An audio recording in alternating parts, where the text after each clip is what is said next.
9 заблуждений о боях на мечах, которые нам навязали фильмы и сериалы. Мы в кино и в фильмах про рыцарей регулярно смотрим постановки боев на мечах. Это очень захватывающе и интересно, но так ли это на самом деле? Не вешают ли нам сценаристы и другие фильмоделы лапшу на уши для большей эффективности кадра? В этом обзоре мы рассмотрим воинов из «Властелина колец», «Игры престолов» и «Ведьмака». Просто потому, что это самые популярные фильмы, смотря которые у нас у всех и возникает чувство правильности. Но по факту, согласитесь, что это глупо, применять неэффективные хваты и приемы только потому, что ты крутой. Почему тогда всякие крутые парни в Джонни Уике, например, или в Эквилибриуме не держат пистолеты вверх ногами, нажимая на спуск мизинцами? Вот об этом мы сегодня и поговорим. Вы на канале «Замечательная жизнь». Мы начинаем.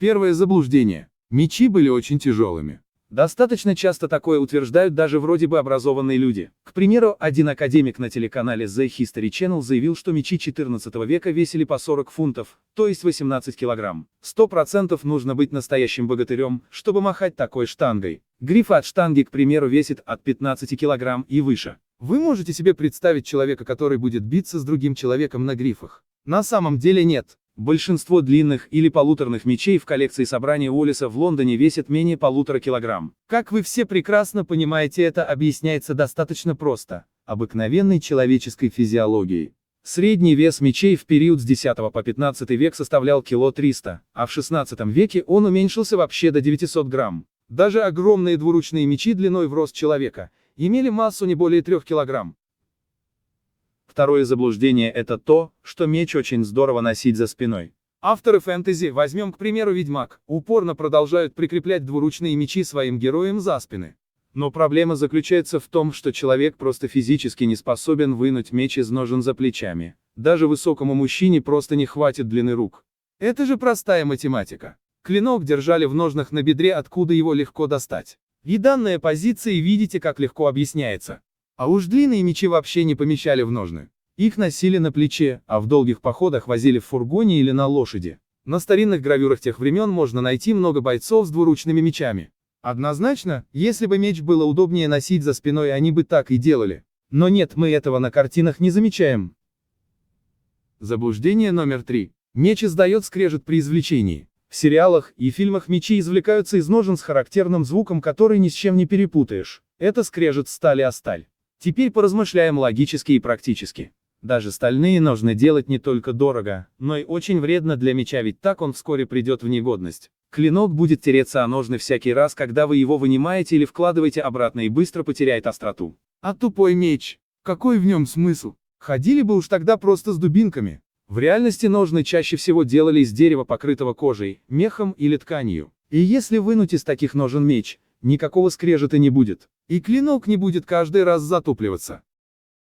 Четвертое заблуждение. Мастер меча может держать оружие как угодно. В военной науке существует несколько способов удерживать меч, и некоторые из них отличаются от привычного нам способа под названием «бей острым концом». Тем не менее, персонажи фильмов и сериалов достаточно часто обращаются со своим оружием уж чересчур вольно. Ария Старк, которая во многих сценах неправильно держит свою иглу. По идее, кольцо на эфесе иглы должно защищать ее пальцы, но она постоянно поворачивает его не туда. А ведь это очень опасно. Создателям фильма стоило обратить на это внимание. Девочке просто изувечит руку, как только она попытается парировать удар противника, который действительно умеет фехтовать.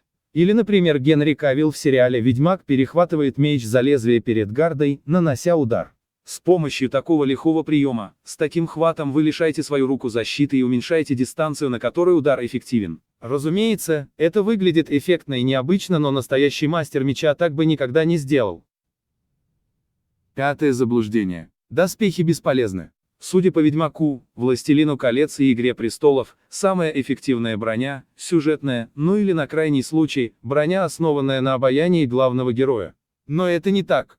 В известных фильмах главные герои практически непобедимы, а статисты, даже закованные в панцирь, погибают от одного тычка в стальную пластину на груди. Как-то не совсем картина складывается. Не вяжется. На самом деле человек в броне очень хорошо защищен от меча, поэтому против воина в доспехах лучше сражаться с боевым молотом, а меч приберечь на другой случай, когда железяк на противнике будет гораздо меньше. Даже простую куртку, если она состоит из нескольких слоев ткани, рассечь мечом достаточно тяжело. Те, у кого не было металлических доспехов, носили гамбизоны, стеганки, и они уже обеспечивали неплохую защиту. Попробуйте порезать свое одеяло ножом и поймете, о чем речь. Та же русская шинель останавливала удары британской кавалерийской сабли. Так что паренек, который в Ведьмаке не смог устоять на ногах после того, как его полоснули мечом по керасе, выглядит просто нелепо. Заблуждение 6. Держать меч за лезвие нельзя. Во всемирной паутине часто можно встретить картинки, на которых средневековые воины берут свой меч не за рукоять, а за клинок. Их обычно сопровождают насмешливые комментарии в духе: нужно было читать инструкцию. А на самом деле смешного-то здесь ничего и нет. Меч можно брать за клинок. Такая техника называется полумеч. Если против вас враг в доспехах, вместо того, чтобы тупить и гнуть свое лезвие о его броню, проще ухватить меч с другого конца и ударить гардой по голове. Даже если на нем стальной шлем, такой удар как минимум будет неприятен, а то и к сотрясению может привести. Еще меч брали за лезвие левой рукой, оставляя на рукояти правую, чтобы усилить колющий удар. Такой прием годился, правда, только против одуревшего и беззащитного врага. Но по факту так делали, и это было эффективно. На 7-м месте заблуждений следующее. Крутые парни используют два меча сразу. Нельзя не согласиться, что когда смотришь бой двумя мечами, мгновенно охватывает восторг героем. Сразу видно его мастерство и непобедимость.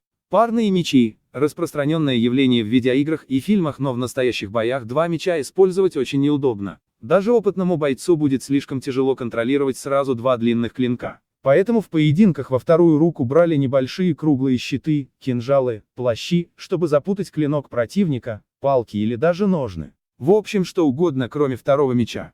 Это правило боя. Меч – для нападения, вспомогательный предмет – для защиты. Это простой вопрос безопасности.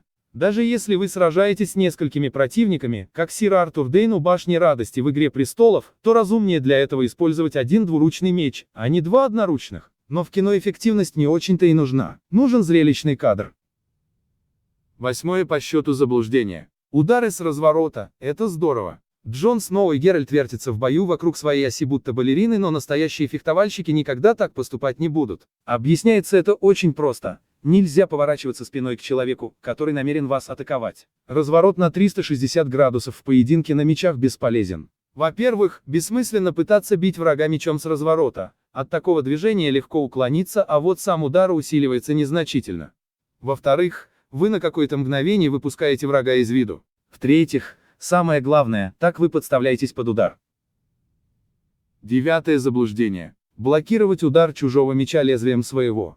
Несмотря на то, что в Голливуде все только так и делают, принимать удары вражеским мечом на свое лезвие – верный способ испортить клинок и сделать его бесполезным. А меч – штука дорогая, и его следует беречь. Лезвие меча делят на сильную сторону. Более широкая, ближе к гарде, слабую сторону, сужается, находится дальше от гарды, и острие – тот конец, которым следует тыкать в противника. И в реальных сражениях удары врага парировали только гардой и сильной стороной клинка, которую зачастую даже не затачивали. Искусство фехтования, понимаете ли? Спасибо большое за то, что досмотрели этот выпуск до конца. Благодаря тебе наш канал и развивается. Заходи почаще, смотри новые обзоры, оставляй комментарии и делись этой полезной информацией с друзьями и близкими. Ну а мы на этом не прощаемся. До скорых встреч!